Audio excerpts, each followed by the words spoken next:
Many health experts are breathing a little easier now. The first word that I would think of would be relieved. This is a good thing. Now, you might be asking yourself, what's the difference between a pandemic? Pandemic is obviously what we've seen in the last 2 years, which is just essentially uncontrolled spread of a virus across multiple communities, across multiple countries. And an endemic. Talking about endemic, you're talking about now really a limited area where you find a certain outbreak, whether it be a geographic area limited to certain communities or to a certain time of year. So there's a seasonality to endemics. The phasing down of COVID-19 will have an effect in a few areas. From a medical standpoint, we really have to have a way of detecting when it hits us. So there's got to be a surveillance mechanism.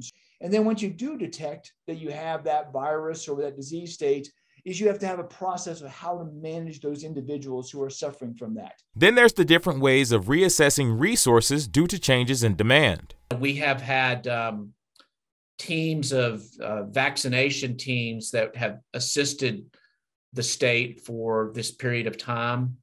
And because the sheer number of vaccinations has gone down remarkably, we won't need those contracted teams. Dr. Weiss and Dr. Milton both say they're proud of how the medical community and humanity responded. That's the way science works, is that it starts usually with a small bit of knowledge, and then it grows over time, and you're able to apply that.